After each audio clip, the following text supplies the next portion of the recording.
Hi everyone, welcome to Woolen Spinning. My name is Rachel and I can be found pretty much everywhere as well for pearls. This is episode 81. Happy Spinzilla. Spinzilla started yesterday at midnight, so Sunday night at midnight, and it is Tuesday here. I'm recording a day or two early this week because I figured everybody's spinning away for Spinzilla and you guys could watch while you're spinning. So I'm sure some of you are getting caught up on episodes and spending the spinning time watching lots and lots of podcast episodes. So I thought of lots of people out there who are spinners and podcast. So I thought I would put out an episode a little bit early and then you guys would have one more to add to your arsenal. So for those who are participating in Spinzilla, best of luck. I hope that your week is going really, really well. As some of you know, I've decided not to participate this year, but I am cheering you along from the sidelines. And of course, in particular, I'm cheering on Sweet Georgia because they are my team that I normally captain for. So I hope they are having an awesome time. And I actually was hoping to go to the spin-in tonight at the studio just to participate and just to go. But I actually can't because I have guild executive tonight, and that's quite important. So I'm going to be doing that tonight. So congratulations to those who are spinning away and good luck. This past weekend here in Vancouver was Knit City. It's a big fiber festival and event. There's classes, workshops, all that kind of stuff. I was able to go for a couple of hours on Sunday morning. Nora's screaming. Poor Nora, the dogs were bugging her.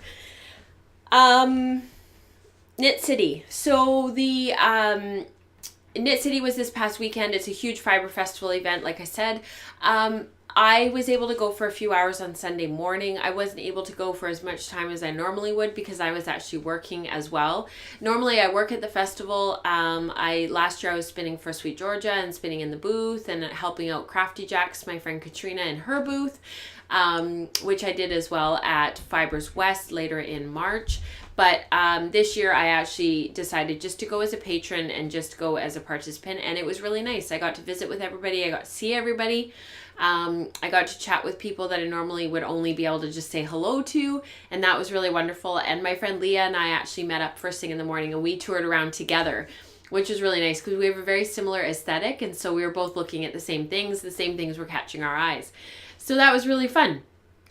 I didn't really buy much, and I normally don't do a show and tell after I've been at a festival or at a marketplace of any kind.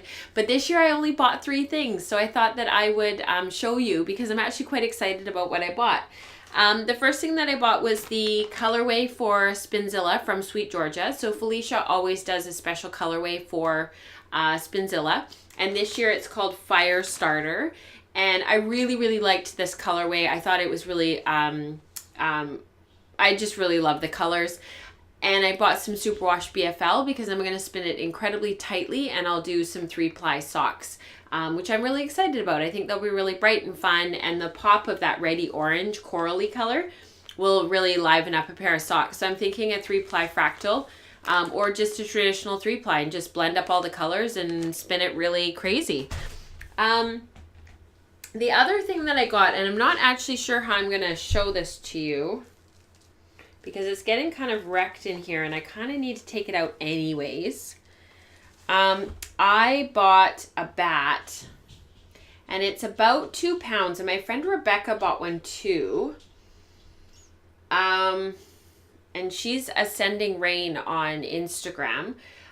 This is from my friend Lori, just up north of Kamloops, from Disdero Ranch. I've talked about her on the show before, and I'm actually spinning something of hers right now because I was saving it for Spinzilla this year, and because I'm not participating in Spinzilla, I decided to start it anyways.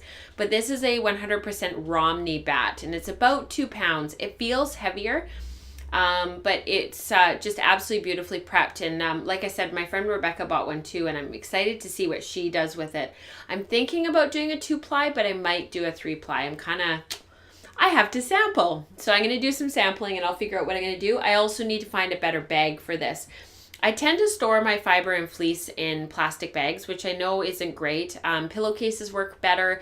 Linen, cotton pillowcases are a little bit better, but I just don't have a lot of that kind of stuff. And I would really like to make some pillowcase type sacks for my fiber and for my wool, but that have a drawstring at the top, and I just haven't gotten around to it yet, and I don't have a big enough fabric stash to be able to do that. But something like this into a pillowcase would be ideal, and that's normally how, like, that's how you should, quote unquote, store your wool and your fiber and stuff, and I just haven't been able to make a bunch of sacks. I don't particularly like burlap because I find it rubs the fiber and it kind of scuffs it up a little bit, but I know a lot of people do use burlap sacks as well for their fleeces. I have a bit of a tickle in my throat, so I'm just trying to drink lots so that I don't start coughing. James was home sick yesterday because I was actually going to record yesterday, but he was homesick and it just didn't really work, so I decided to put it off till today. And yeah. And then the last thing that I bought was a big splurge. I actually bought a new basket. My other one, which is actually sitting right here, is a little bit too big to carry around just as like an everyday basket, like to take to Guild and stuff. It's just a little bit too big. It's great for at home and for dragging around at home and for keeping my spinning projects in here at home, but it's not great for on the go. So I wanted to buy one that was more like a purse that I could carry around with me. And so I ended up getting this one, and I'm really happy with it. It's blues, navy blues, and blacks, which is pretty much what I wear. And I really liked the aesthetic of it, and so I decided to go with it. So that was my big splurge. And I'm really excited to use that tonight to go to Executive. We have a couple of giveaways because I completely forgot last month to do the calendar giveaway for the Patreon support. So in September, I never did the August giveaway. So the calendar looks like this. It has a whole bunch of inspirational photos that you can put on your desk, in your office or at home, in the kitchen counter. And I send one of these out each month to one of our Patreon subscribers. And I forgot to draw last month in September, and I think it's because the show got delayed, and I would normally do it on the live stream, and I forgot. So I thought I'll do both today. I'll do the September one and I'll do the October one. So, and these are 2018 calendars, so these start in January. I'll send out the last one in December, and then I'm going to order ones that'll start in June of 2018 and go for a year. So we'll always kind of be, so that you don't end up with months that you aren't able to use, because that's not really fun. So this month, so for August support, that was drawn in September, Anita Bailey won. So congratulations, Anita. I will pop that in the mail for you.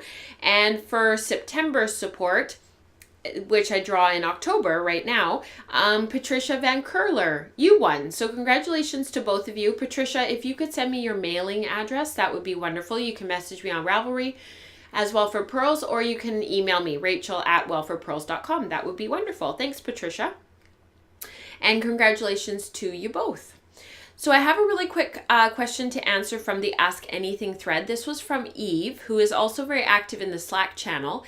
And she asks, and so she had asked this question in the Slack channel as well, which is why I said that.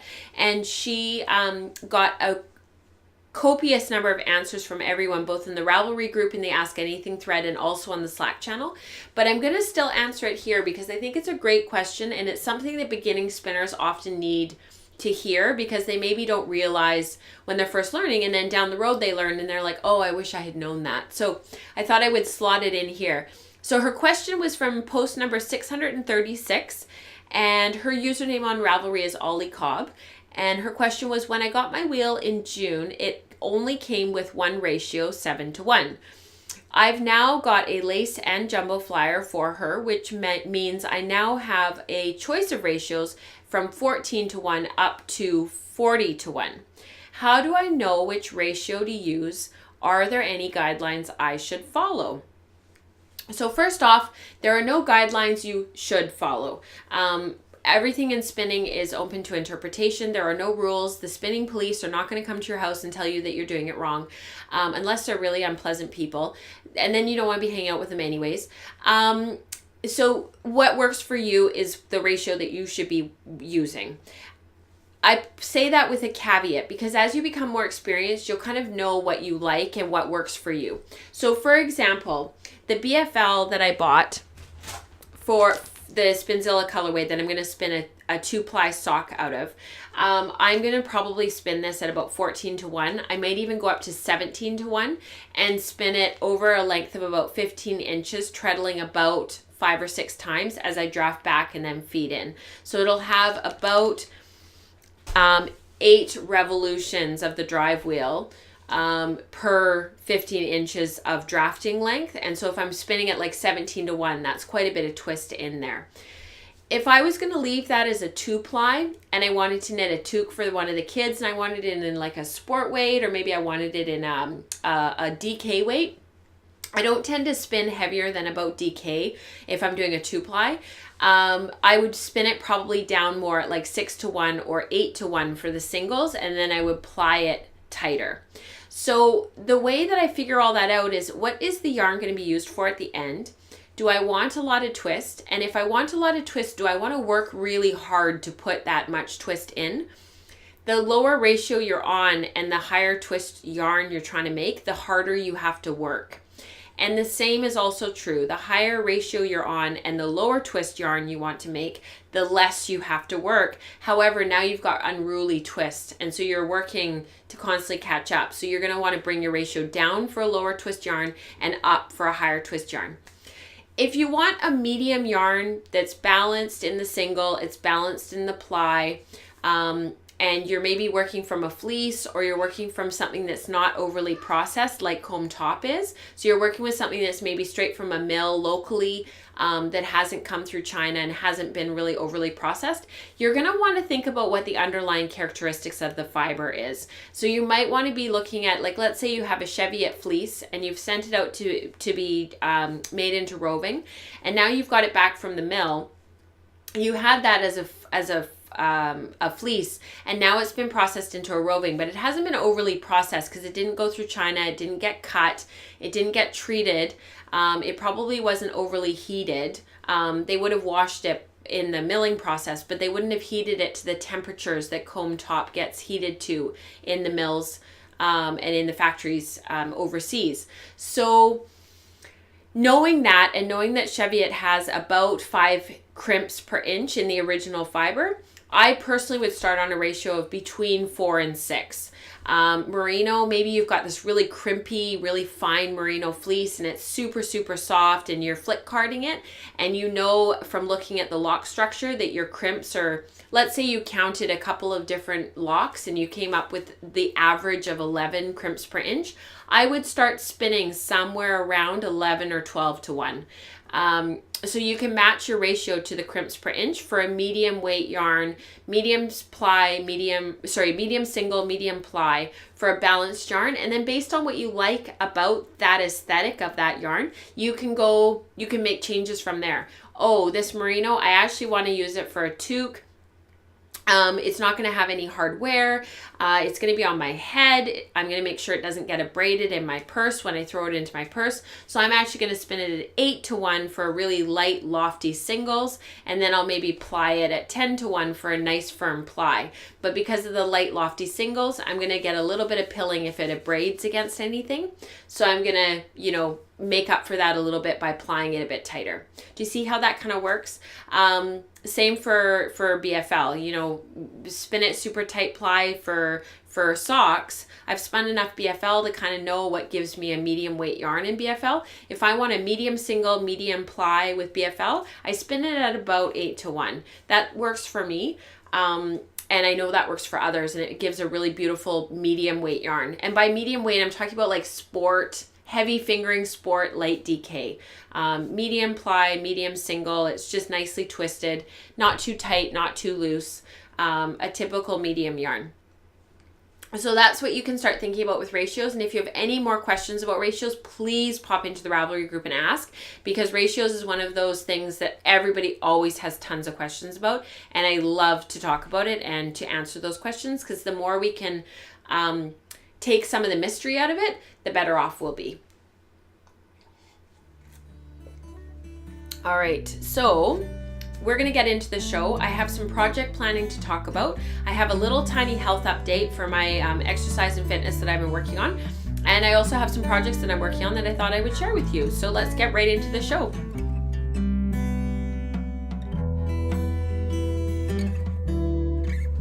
So I thought I would start with project planning because it's always really fun to talk about what we're planning on doing. It doesn't mean we necessarily get there. I made this toque. I actually made it yesterday. I crocheted in a day from cast on to bind off to finishing. Of course, you don't cast on with crochet and you don't bind off, so it's so hard to say what you've started and finished. It's going to have a pom-pom. I'm actually going to take Nora this morning and we're going to go to my local yarn shop and I'm going to see if they've brought their pom-poms in for the winter yet because I need to get a crochet hook from my mom. I'll show you what it looks like on. It's super, super cute. It's just a pattern off of Ravelry and I'll link it in the show notes. So you can find show notes at patreon.com/wellforpearls or at wellforpearls.com. So I'm really, really happy with how this turned out. This was yarn that was in my stash. So I'm going to post it in the Stash Down thread on the Ravelry group because it's part of Stash Down. That doesn't have to be hand spun. It can be anything. So it kind of got me thinking because I really like the aesthetic of this hat and it was so quick to knit or to crochet. And Nora asked for one. So this was some super bulky Malabrigo that I bought for her. It's the Rasta base. And it's a single, so it's not going to be very hard wearing, but she absolutely loves purple and pink right now. And so I'm going to crochet one of these up for her. But of course I have to use a different stitch count and stuff, so I'm going to do that. Crochet that up for her. So then it got me thinking, I should do one for myself because the first one is a gift. I should do one for myself out of some of my old stashed hand spun. So this is some West Coast color and carding, dyed by my friend Lynn Anderson. And it's something that's been in my stash for absolutely forever. And I just don't know what to do with it. So I think I'm going to crochet up one of those toques because I love this color. It's a great color on me. There's some grays in here, some bright greens, some browns, some blue. But it overall looks like green, which is perfect. So I'm going to work on that this weekend because we are actually going camping this weekend. And, oh, my pattern's right here. So this is the name of the pattern. Oh my gosh, can you believe it? The shanty hat. I was going to say it didn't print properly. I print my patterns out if I have to print them. I print them in draft. So I don't get a very good printout because I just need the text. But it didn't print the name. So it's the shanty hat. And I don't actually know who made it, like who it's by. Oh, Robin Devine. Look at that. Robin's made everything right here and I'm just not reading. So normally you would use a worsted weight yarn, which this is, and she calls for a 6.5mm needle. I modified it a bit and I actually crocheted it up on a 5mm needle and I much prefer the fabric. I also much prefer the fit. So that worked really well for me. And I'm going to do the same with this one. So wish me luck. I'm going to work on it this weekend. It's the only project that I'm actually taking with us because we just are really craving some family time. And so that is what we are going to do. We're just going to spend the weekend with each other. The other project that I've been planning is actually from Kinfolk Yarn. This is Superwash Targhee, and I actually have 8 ounces of this, so I have a whole second bag of this. I'm going to start this up on my Lendrum. This is the agate colorway. I fell in love with this one night when Kylan posted it on Instagram. I just loved it. It's got yellows in here and pinks and browns, and I'm just going to jumble it all up and I'm going to do a 2-ply. So one 8 ounce is going to be spun to one bobbin, 4 ounce is going to be spun to the other bobbin, and I'm going to ply them together. And I am super stinking excited about it, but I'm not allowed to start it until, so this is works in progress now, until this spin is done. So this is my Superwash BFL from Sweet Georgia. This is the Amethyst colorway. And it's taking forever. I have now done 2 of the singles, so I'm 2/3 of the way through the spin. So I kind of ended up accidentally doing a fractal because I split the first third of the braid. I split up into 18 strips, and then I didn't want to do that again. After I had spun it all, I was like, oh, I don't want to split it all. So then I just spun it end to end. So now I have the last third and I have to decide what to do. So I'm going to split it like 3 or 4 times, maybe 5. And then I'm just going to spin it end to end. So each end to end. And it'll kind of give me like a faux fractal because I didn't spin it in any kind of a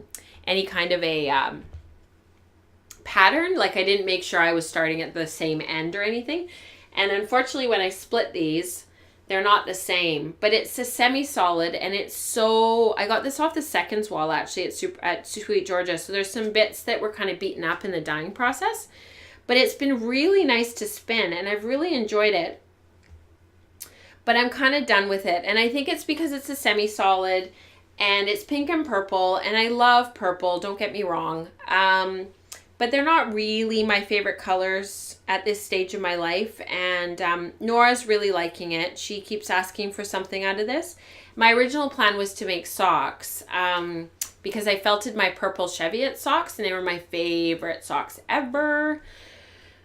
But I don't know what I'm going to do with this. So my first 2 singles are on here. I'll spin the third to this bobbin as well. I put a spacer in between each of the singles. And if you're wondering about how to do that, you can head back to my video that I did on winding bobbins for spinning.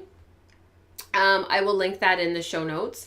And I'm just really excited to get this done because I'm not allowed to start my agate spin on my Lendrum until I finish this. So I think I'm going to spin my agate spin, my Kinfolk yarn. I think I'm going to do that on the Lendrum. I was thinking I'd do it on my Susie, but I'm not sure. My friend Kelsey has my Matchless right now. So I can't do that, which is fine. And I don't really want to get out my Sidekick because it's all put away right now and stored, and it's all folded up and it's beautifully put away. And so I think I might do it on my Lendrum, but the bobbins aren't big enough for 4 ounces. So I might do 4 bobbins, each with 2 ounces on them. And then that would give me enough to ply from. And I'll probably ply it on my Susie. That I really like that wheel for plying on. It's definitely my go-to wheel now for absolutely everything. There's going to be some crinkling. This is my last spin in progress, and this is the spin that I mentioned at the beginning of the show. That is my spin from Disdero Ranch up just north of Kamloops. Here's my little sample card. I haven't completely filled it out yet. This is my plyback test. This, I don't know if you'll remember, but I spun up some merino mohair from them back in the winter, and it was I did it right at the same time that I was working on my Tunis, and it's a Romney mohair blend, and I had mentioned at the time that I had a sweater quantity of the fiber in white, in cream. So this is it here. I actually don't know how much I have in total. I think I have 2 pounds. But I'm not totally sure. So I've already started it. It's on my wheel. I'm going to weigh the fiber after I finish spinning. The way that I'm spinning it, and it's pin drafted roving. It's absolutely beautiful. It's just gorgeous. Oh, here's the thing. 16 ounces. So I did get 2 pounds. Merino mohair 80/20. From Disdero Ranch. I couldn't find this. I thought it had fallen out. So they're in Barrier, for those who know British Columbia at all. My husband and I drive through there all the time. And this is how it came from the mill. It's processed at a mill in Kamloops that has just reopened. After some renovations and upgrading the equipment, they were able to get it up and off the ground and open again. So Lori uses them for most of her stuff. And I've had this since Fibers West last year. So I've been really dying to get into it and get it spun. My original plan with this was to do a 3-ply, and then I was sort of thinking about doing a 2-ply, but 2 pounds is a lot of fiber to do a 2-ply or a 3-ply. Like I'll have yarn coming out my ears for the next 20 years if I do a 2-ply or a 3-ply, because I'll just end up with thousands of yards of yarn. And I'm thinking I might use this for the Hap Along, the Year of the Hap, which is a spin along, knit along in our Ravelry group right now. Because I haven't started that yet, and I've been kind of humming and hawing about what I want to do. And I was talking about recombing the Corriedale, and I was going to get that ready. And I just kind of felt like I couldn't stick with anything. I've had a bit of startitis this fall. I've been flitting around from different projects and not really committing to anything. Anyways, I'm going to spin this up. I'm going to do a 4-ply. So I'm going to spin my bobbins until they're full, and I'm just going to keep finishing up bobbins and, bobbin after bobbin after bobbin and just fill them up. I'm going to number them. So I'll have bobbin 1, 2, 3, 4, 5, 6, however many bobbins I end up filling up. When the bobbins get full, and I don't have any more bobbins, I'm going to spin them off onto my Leclerc weaving bobbins because they're bigger than my Ashford weaving bobbins. And I'm just going to keep filling those up. And once I've got this all spun, I'm going to ply it all up. And I'll ply it up as a 4-ply. And I'll do a little sample before I commit to plying the whole thing as a 4-ply. But that's my plan. So the next couple of months, this podcast might get very boring because I might be like, okay, I'm still spinning my Romney mohair. So wish me luck because I'm hoping I can get through it relatively quickly.